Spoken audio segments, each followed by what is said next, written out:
En teoría, España no tiene enemigos. Vivimos con un vecino al norte, Francia, con el que nos podemos llevar mejor o peor, pero donde no hay grandes conflictos ni disputas territoriales. Al oeste podemos caerle mejor o peor a los portugueses, pero tampoco hay ahí ningún conflicto importante, y eso que en el pasado los hemos tenido y graves. Y sin embargo, cada poco tiempo recibimos un recordatorio de que al sur, en el concreto caso de Marruecos, sí que tenemos un adversario y un potencial enemigo. Está a tan solo 14 kilómetros de distancia cruzando el estrecho y en los últimos días ha demostrado una gran deslealtad a nuestro país. ¿Y por qué hablo de deslealtad? Porque en el año 2022 el presidente del gobierno, Pedro Sánchez, le dio prácticamente todo lo que quería a Marruecos, incluida la traición al Sáhara Occidental, relegando responsabilidades que España debería asumir. Pues bien, pensábamos que eso recibiría el premio de un mejor comportamiento de nuestro vecino, y sin embargo acabamos de ver justo lo contrario. Marruecos ha instigado, ha motivado, ha provocado la llegada, la entrada de decenas de miles de migrantes que hay que recordar, y esto es muy importante, porque hay un drama siempre en estas cosas. Decenas de esos migrantes lanzados por Marruecos a España han muerto ahogados. La cifra supera ya los 200. Bien, ¿qué es lo que ha ocurrido?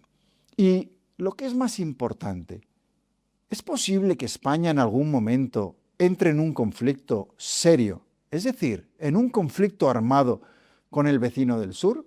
Vamos a analizarlo aquí en el canal del director, como siempre, ya lo sabéis, con mucho rigor, con datos y sobre todo tratando de no generar ningún sensacionalismo. Si es ese el tono que os gusta, ya sabéis, suscribiros al canal, estaréis apoyando la verdad y estaréis ayudando a que podamos seguir haciendo este contenido que muchos de vosotros en los comentarios decís que os gusta tanto.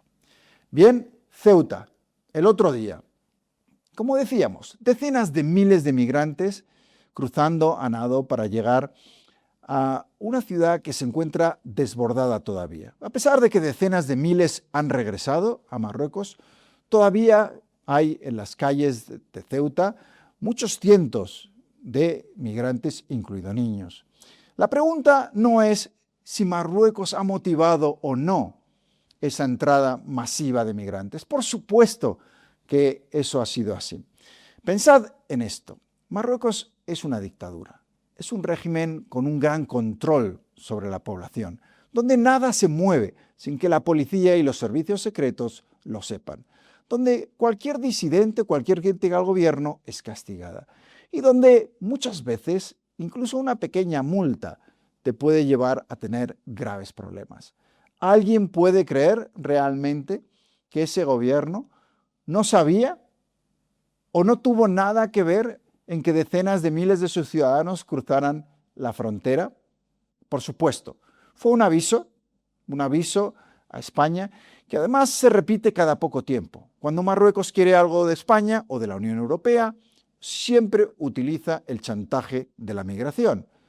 Además, en este caso, tenemos lo que yo creo que es un claro caso de que Marruecos da por amortizado a Pedro Sánchez, al que ya le ha sacado todo lo que le interesaba, y tenía la intención de dar un aviso a los siguientes. Son uno de los muchos movimientos que estamos viendo. Luego hablaremos de más cosas interesantes. La intervención de Estados Unidos, de Israel y de Marruecos. ¿Hay realmente un trío, una alianza frente a España de esos tres países? Lo vamos a ver poco a poco.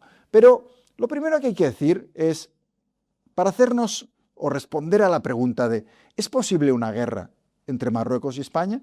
Por supuesto, es perfectamente posible. Todos los conflictos son posibles. Y en este caso, yo no digo que sea probable. Al revés, creo que es poco probable en estos momentos por razones que diremos más adelante. Pero descartarlo sería una estupidez por parte de España.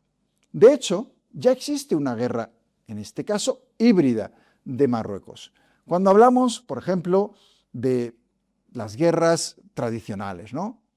La utilización de soldados, a veces los conflictos se dirimen de otras maneras. Se presiona a otros países para conseguir un objetivo utilizando otras debilidades de este país. En este caso, Marruecos utiliza sistemáticamente la migración y lo hace además sin tener para nada en cuenta a sus ciudadanos.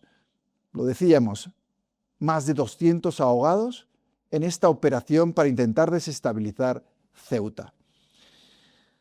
La realidad es que existe una guerra híbrida en la que Marruecos por ahora no necesita utilizar soldados para someter a España a una gran presión. Nos encontramos en uno de esos conflictos modernos en los cuales nunca hay que fiarse del todo, porque de la guerra híbrida a un conflicto mayor se puede pasar antes de lo que uno cree. Marruecos es hoy militarmente mucho más fuerte que hace 20 años.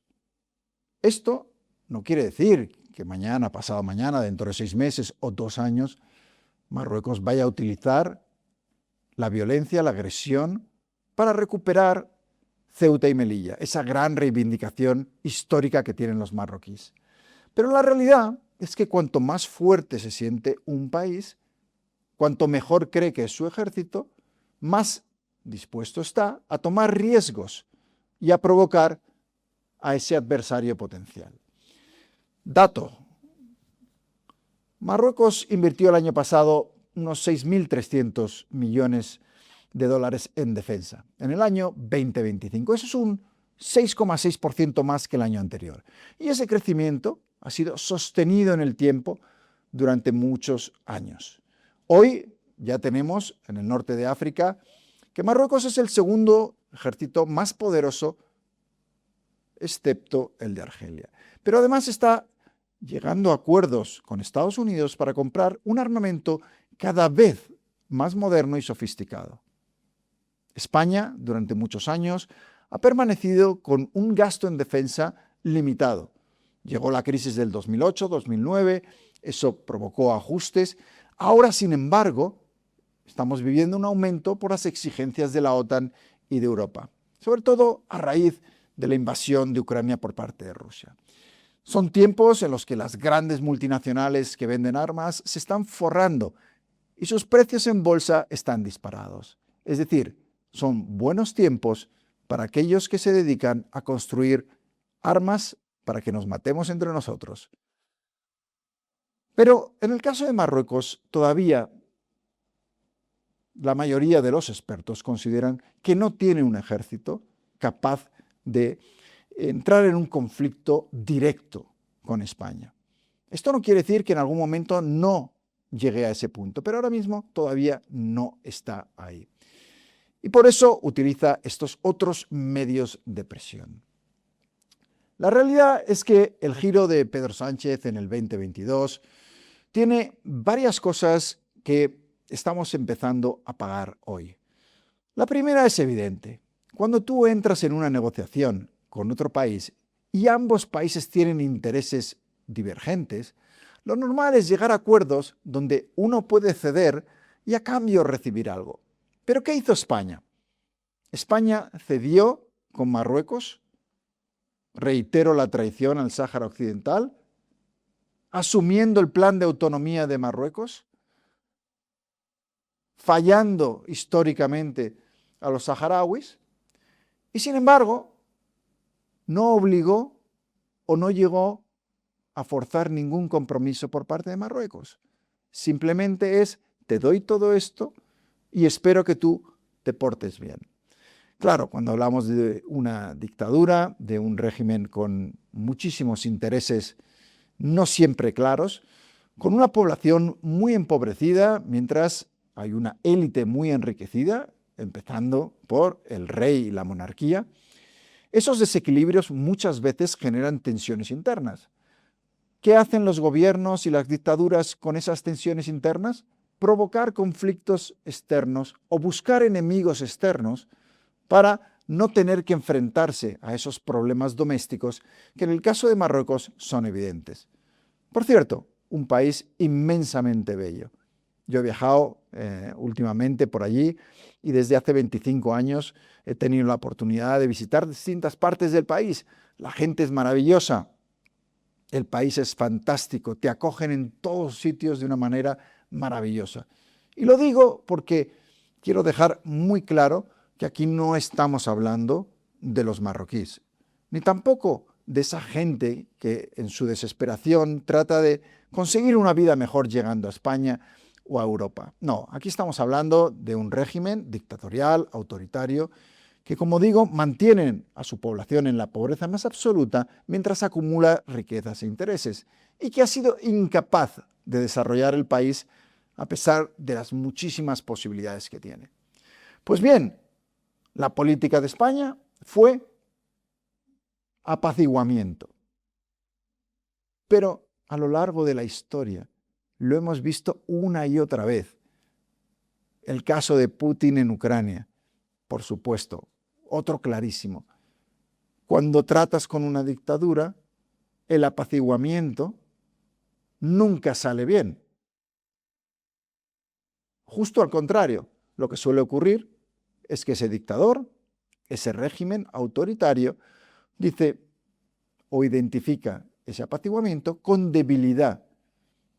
Y en vez de limitar las acciones que iba a cometer, va cada vez más lejos. Y eso es lo que ha pasado con Marruecos. La realidad es que lo más normal, y lo hemos escuchado, por ejemplo, en Dezkayar, que es uno de los jefes del CNI, de los Servicios de Inteligencia Español, que el otro día decía en una entrevista, que por cierto voy a intentar traerle al podcast porque creo que es una persona que sabe mucho de todo esto.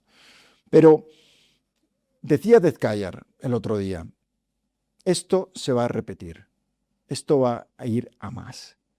Hay una operación clarísima, una reivindicación histórica de Marruecos, un intento de una manera, por ahora, no militar, ir haciéndose con el control, desestabilizar esas ciudades y hacerlas, en lo posible, lo menos sostenibles para España que pueda ser. Claro, antes os contaba que era interesante el papel que están jugando tanto Estados Unidos como Israel en todo esto. Porque hay otra razón, aparte de su refuerzo militar, que por cierto incluye drones, incluye artillería, incluye muchas mejores cazas cada vez más modernos. Es decir, Marruecos se está armando de verdad con un objetivo que probablemente es tener el poderío militar suficiente para que esa presión que ahora ejerce con los migrantes la pueda ejercer también bajo la amenaza militar. Pero hablamos de Estados Unidos y de Israel. Y claro, aquí se dan circunstancias muy interesantes. Por supuesto, Pedro Sánchez se ha enfrentado a esos dos países en los últimos meses. Con Trump ha tenido varias broncas. Con Israel también ha declarado abiertamente su crítica feroz hacia Israel por lo sucedido en Gaza. Y todo esto ha hecho que haya dos enemigos, o que se haya hecho con dos enemigos en un momento muy curioso, en un momento en el que precisamente Marruecos estaba ejerciendo un acercamiento diplomático, por supuesto con Israel, pero también unas relaciones cada vez más fuertes con Estados Unidos. Y la pregunta que se hace muchísima gente, ¿ha habido aquí una pinza en la que Estados Unidos, Israel y Marruecos han actuado en connivencia de alguna manera? Es difícil decirlo, pero lo que sí es seguro, escuchando las declaraciones y las reacciones tanto de la Casa Blanca como de Israel, que han visto en la acción de Marruecos una oportunidad única para devolverle el golpe a Pedro Sánchez. Se la tenían guardada, por supuesto. Y ahí es donde entra un poco el error, para mí, estratégico más importante de Pedro Sánchez en todo esto. Porque yo estoy muy de acuerdo con dos de las grandes políticas internacionales, en política internacional de Pedro Sánchez. Una es la guerra de Ucrania, apoyo sin fisuras a Ucrania, aunque creo que somos de los países que podría haber hecho más. Es decir, si uno mide nuestro Producto Interior Bruto por la ayuda que hemos dado a Ucrania, estamos a la cola de los países europeos. Creo que se podría hacer un esfuerzo mayor por defender la democracia y por repeler esa invasión rusa de un país soberano. Pero, aparte de eso, he estado muy de acuerdo con la política del gobierno español en todo lo que es Oriente Medio. ¿Por qué? Muy fácil. Porque el gobierno condenó sin paliativos el horrible atentado terrorista de Hamás del 7 de octubre, una infamia, 1.200 muertos, asalto a un festival, masacre de gente inocente, secuestro de niños mayores. No hay nadie que tenga un poco de humanidad que no pueda condenar lo que ocurrió. Pero, de la misma manera, el gobierno español ha condenado, en términos que coinciden con mi opinión, los crímenes de guerra terribles de la respuesta de Israel, arrasando Gaza, matando a decenas de miles de personas, muchos de ellos niños. ¿Es compatible? Esto de la moral selectiva, en la que yo cojo según mi afinidad qué está bien o qué está mal, qué está justificado y qué no, nunca me ha parecido bien. Creo que es perfectamente compatible condenar los crímenes horrendos de Hamás y hacer lo mismo con los crímenes de Israel. Pero ¿dónde está el gran fallo? El gobierno de Pedro Sánchez dice, esas dos políticas en Ucrania y en Gaza están conducidas por la moral, por los principios, por el orden internacional. Y si es así, ¿por qué no se ha hecho lo mismo con el Sáhara Occidental? ¿Cómo puedes venderme la idea de que tu política internacional está sostenida exclusivamente en la moral y en los principios y abandonar al pueblo saharaui, una excolonia española sobre la que tenemos una responsabilidad, y entregarla de esa manera a Marruecos, sin tener en cuenta para nada a los propios saharauis? Por supuesto, había que ser muy inocente para pensar que la política internacional, no solo de España, sino de ningún país, no es interesada. Por supuesto que lo es. Pero esa falta de consistencia y esa decisión de claudicación ante Marruecos, de entrega hacia Marruecos, que no solo nos costó un gran disgusto y daños económicos con Argelia, sino que debilitó la posición de España en este momento y en el futuro. Porque ahora imaginad que llega otro gobierno y decide recular sobre las decisiones que tomó Pedro Sánchez sobre el Sáhara Occidental. ¿Cuál será la reacción de Marruecos entonces? Mucho más visceral que la de ahora. Porque una vez tú has cedido algo a otro país, lo más difícil es volver atrás. Entonces sí que eso se toma como una gran ofensa o como una agresión. Por eso, el error desde el principio ha sido no dialogar, negociar desde la igualdad con Marruecos. Y sin embargo, esperando solo a cambio un buen comportamiento, se ha cedido sin firmar absolutamente nada a cambio, sin compromisos firmes. ¿Qué es lo que hacen todos los países? Es decir, no me muevo por principios, sino por intereses. Bien, muévase entonces, yo estoy en contra, por supuesto, de ese tipo de política, pero si nos vamos a mover por intereses, pongamos sobre el papel las contrapartidas para España. de haber vendido a los saharauis. Pero no se ha hecho ni una cosa ni la otra. Ni se han obtenido contrapartidas, ni se ha mantenido la responsabilidad que España tiene sobre esa región, y sin embargo se ha cedido a Marruecos bajo la promesa de un buen comportamiento que ahora vemos con la llegada de decenas de miles de migrantes que no se ha producido. Es decir, un lose-lose por parte de España en su relación con Marruecos. ¿Cuáles son las buenas noticias? Porque hablábamos, y el vídeo va de, es posible un conflicto armado. Yo creo que Marruecos está decidido a recuperar. No, recuperar está mal dicho, porque nunca fue de Marruecos, ni Ceuta ni Melilla. De hecho, Marruecos no existía cuando Ceuta y Melilla pasaron a ser españolas. Pero está dispuesta a hacerse con Ceuta y Melilla y tiene una estrategia a largo plazo para conseguirlo. De desestabilización, de hacer lo menos sostenible posible esa región, cierre de fronteras, ahogo económico. Es decir, ha habido una serie de medidas a lo largo de los años destinadas a hacer cada vez más difícil para España sostener esos enclaves en África. Mientras va ganando tiempo en esos otros terrenos, Marruecos va armándose, va modernizando sus fuerzas armadas y se va preparando para lo que eventualmente pueda ser, ya veremos qué. Recordemos que ya tuvimos la Marcha Verde, que ya hay una historia de Marruecos de tratar de recuperar territorios simplemente con un flujo de gente.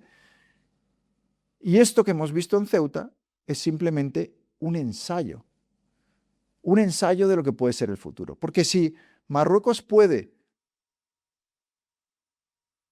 enviar a decenas de miles, 60, 70 mil de sus ciudadanos a cruzar la frontera, ¿por qué no enviar 200.000 o 300.000 en un enclave mínimo y pequeño? Y luego sí, España demuestra, como ha demostrado, la absoluta incapacidad para controlar sus fronteras que hemos visto estos días, ¿qué señal está enviando a Marruecos? Esto nos lleva al incidente de Perejil, que los más jóvenes a lo mejor no os acordáis, ¿no?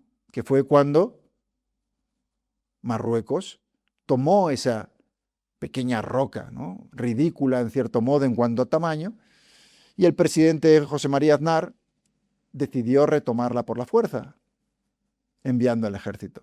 Aquellos días se produjeron cosas muy ridículas. Recuerdo que Powell, el entonces secretario de Estado estadounidense, se reía, ¿no? Decía, ¿pero qué hacen estos dos países peleándose por una roca? Claro, lo que no entendía Powell es que era mucho más que una roca. Y creo que en esto el gobierno entonces del Partido Popular hizo lo que tenía que hacer, que era no permitir que ni siquiera una roca del territorio español pudiera ser tomada por un país sin diálogo, sin compromiso, simplemente porque me da la gana. Y en esa época, el argumento que se dio es, si tú no haces nada en esa ocasión, estás enviando el mensaje de que tampoco vas a hacer nada cuando pase algo más grave. Yo, como sabéis, no puedo ser más anticonflicto. O sea, precisamente porque los he cubierto, porque los he visto, de Afganistán a Cachemira, de Timor Oriental a Sri Lanka, desde Mindanao a otros muchos puntos donde como reportero me tocó cubrir guerras y he visto el horror que son. Pero también creo que la manera de evitar las guerras muchas veces no es apaciguar a una dictadura, sino desde la firmeza, desde la diplomacia, desde el diálogo, desde la igualdad en el tratamiento, tratar de llegar a acuerdos intentar avanzar en las relaciones, llevarse lo mejor posible. Pero a la vez, creo que es una muy mala señal que cuando el gobierno sabe con certeza que esas decenas de miles de migrantes llegaron instigados por Marruecos, decide echar la culpa a las mafias. Yo he estado con las mafias que operan en Marruecos y trafican con migrantes. Hace ya años, en un reportaje que publiqué en El Mundo. Y estuve varios días compartiendo con ellos sus operaciones, vi los pisos donde francos y los talleres donde hacinaban a esos migrantes que les pagaban dinero para cruzar la frontera. Gente que se había endeudado de por vida para pagarles, para tener una mínima oportunidad de mejorar la vida suya y de sus familias, y que se jugaban la vida en esas pateras en el estrecho. Pero en este caso, no estamos hablando de mafias, estamos hablando de servicios de inteligencia marroquíes, de policías marroquíes, del gobierno marroquí y de una política marroquí de desestabilización de Ceuta y también de Melilla, donde es más complicado, por supuesto, desestabilizarlo, pero cuando lo han podido hacer también lo han hecho.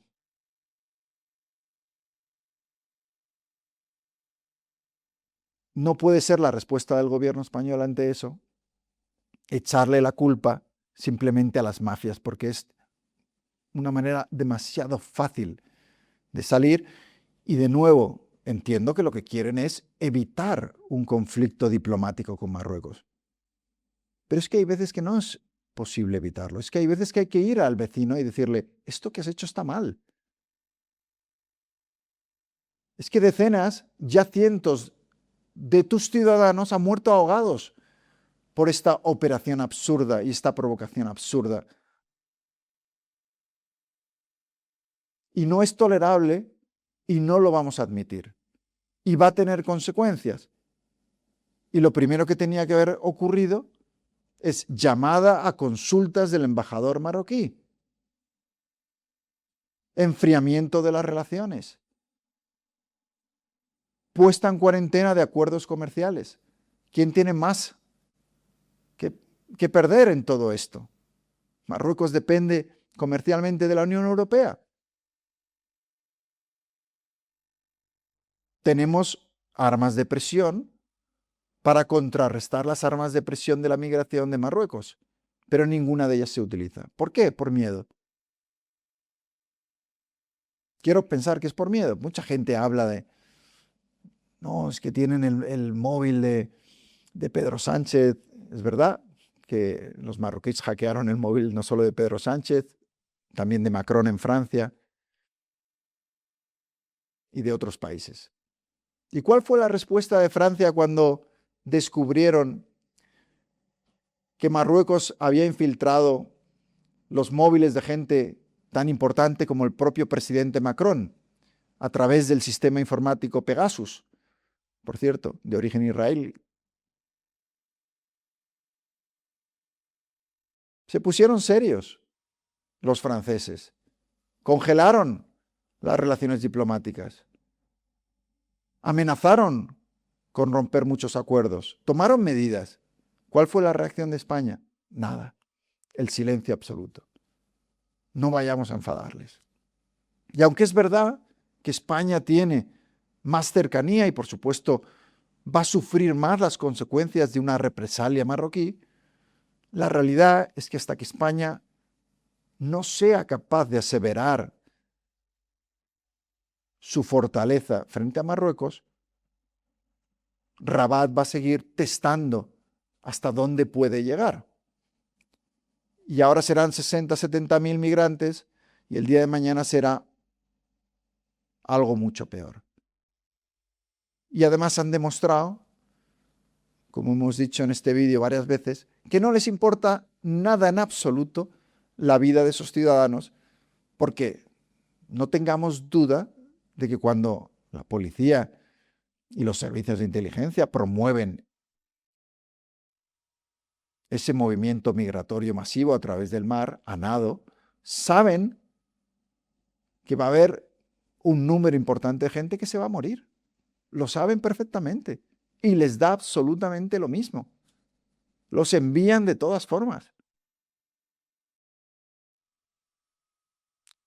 Hay unas imágenes que os recomiendo buscar, si no las habéis visto, de guardias civiles en el agua tratando de salvar a bebés, a niños, de morir ahogados.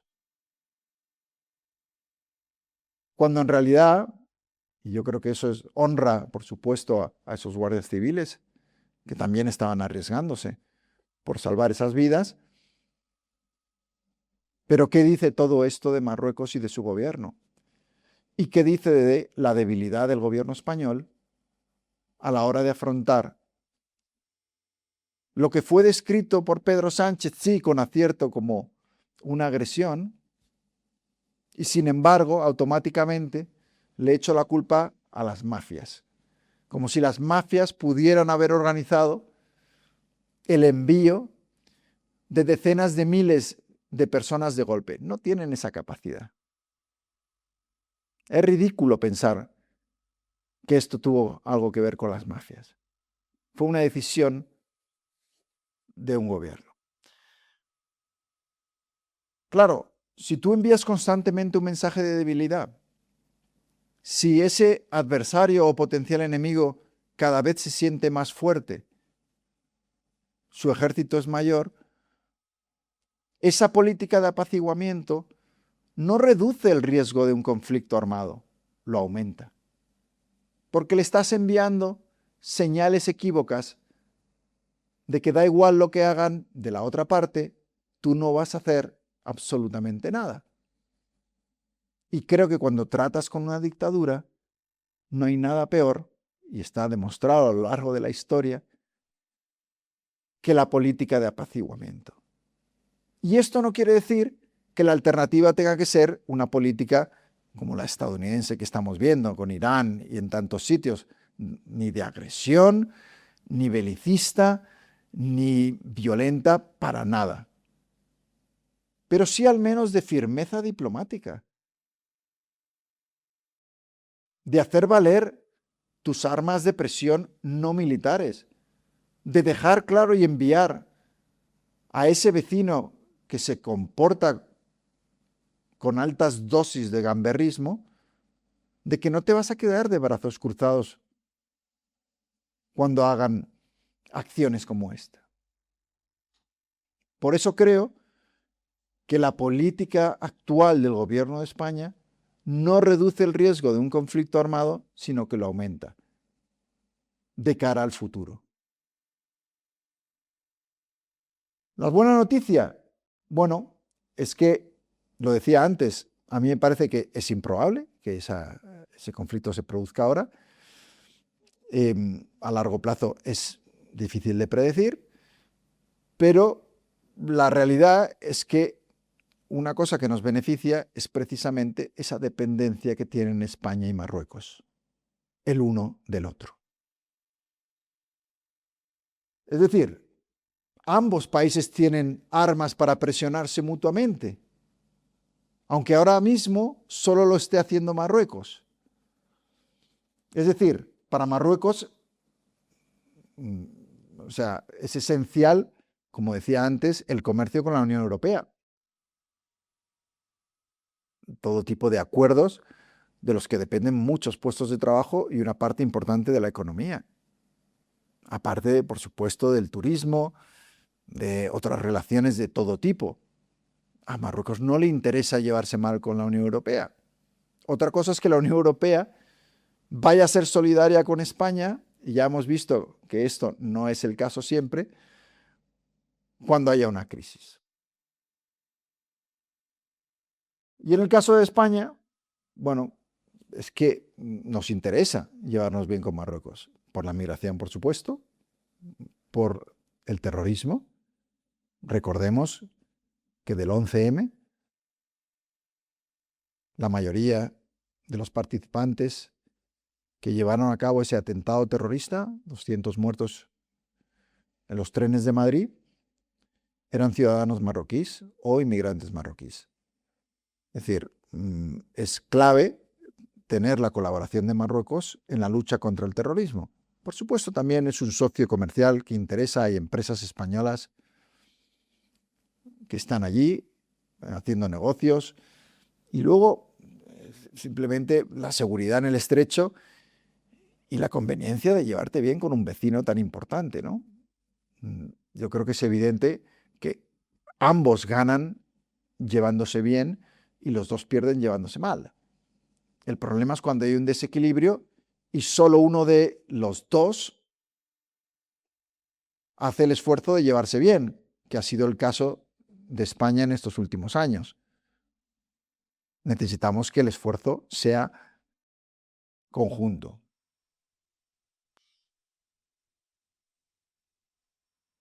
Claro, ahora imaginemos por un momento que sí se produce un conflicto armado.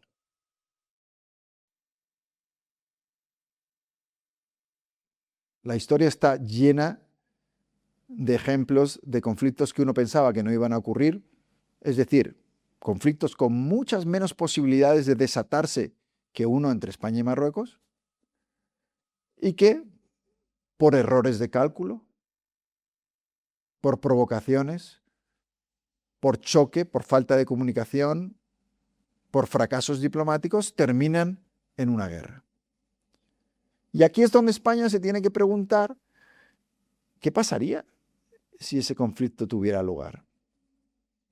Porque la OTAN ya ha dicho que, bueno, no sería si Marruecos atacara, en este caso, imaginemos, Ceuta y Melilla, la propia OTAN ha reconocido que, llegado el caso, una respuesta colectiva sería una decisión política de cada aliado, no un automatismo jurídico indiscutible. El artículo 6 del Tratado del Atlántico Norte no menciona expresamente Ceuta y Melilla dentro del ámbito territorial protegido automáticamente por ese artículo 5, que supone que cuando un estado de la OTAN es atacado, todos han sido atacados y todos responden de manera conjunta.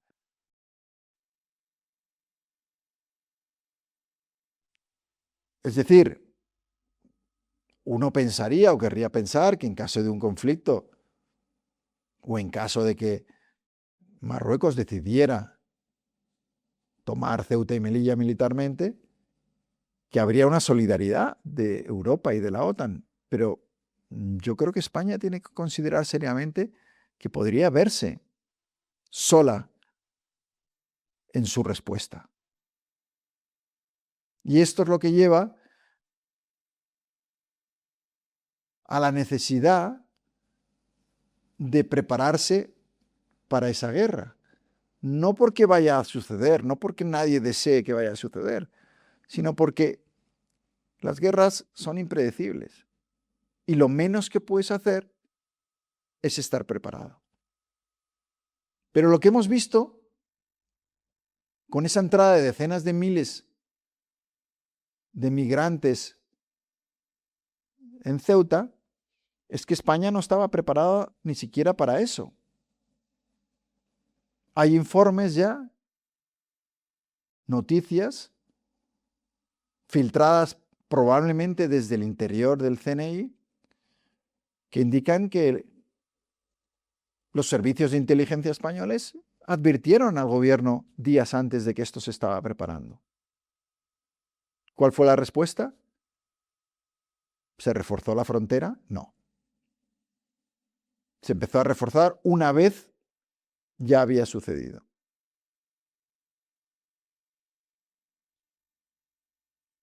De nuevo, ¿cuál es el mensaje que estás enviando a Marruecos? no es precisamente uno de firmeza diplomática o fortaleza para defender tus fronteras. De ahí que cuando uno va a Ceuta, a Melilla, la sensación que tiene mucha gente allí es que Marruecos va 2 pasos por delante de España en muchas cosas, que tiene una estrategia y que la va llevando a cabo, y que España no tiene una estrategia.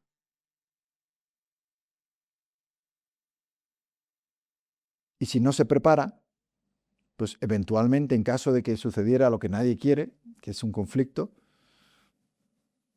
pues podríamos vernos primero solos diplomáticamente y segundo, no preparados para hacer frente a lo que viene. Conclusión, yo creo que España y Marruecos tienen muchas más razones para no enfrentarse que para enfrentarse,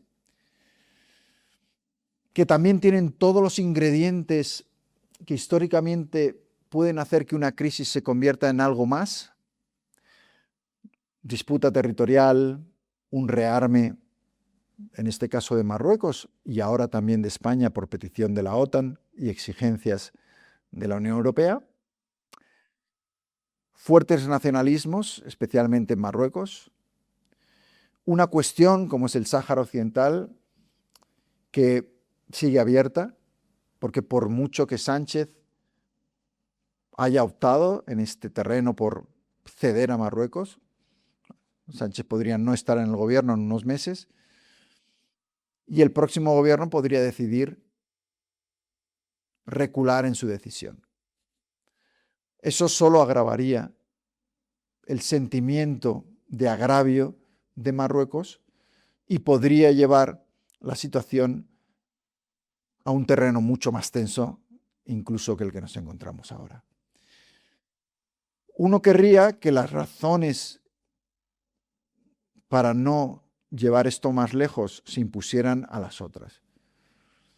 Pero para que esas razones se impongan, tiene que haber una presión también por parte de España hacia Marruecos. Tiene que haber unas consecuencias cuando Marruecos se salta los acuerdos entre ambos países, cuando ahoga o intenta ahogar a Ceuta y Melilla económicamente, cuando juega con la vida de sus propios ciudadanos sin importarle que se ahoguen en el mar, simplemente para enviar un aviso, ¿no?, a la clase política española, a los que gobiernan ahora y a los que vienen después, sobre las consecuencias de no hacer lo que ellos quieren. Creo que la dinámica de la relación entre esos dos países ha entrado en una perversidad que es muy negativa para España y que necesita de un reajuste geopolítico para volver a una relación de igualdad que al final es la que consigue la estabilidad y la paz, y que ninguno de los dos tome decisiones que pueden llevar a un riesgo mayor de conflicto. No sé si estáis de acuerdo, si no, ya sabéis que me encanta leer vuestros comentarios. Dejarlos, los leo, no siempre puedo contestar, como sabéis, pero es un placer el debatir y, como siempre os digo, somos uno de esos canales que son la envidia de casi todo el mundo por el nivel de los comentarios, por los análisis, por lo que decís y por la educación con la que expresáis vuestras opiniones, mucho mejor que en otros canales que se ven por ahí. Así que adelante con esos comentarios y, por supuesto, como siempre, muchísimas gracias por estar ahí. Un abrazo fuerte a todos.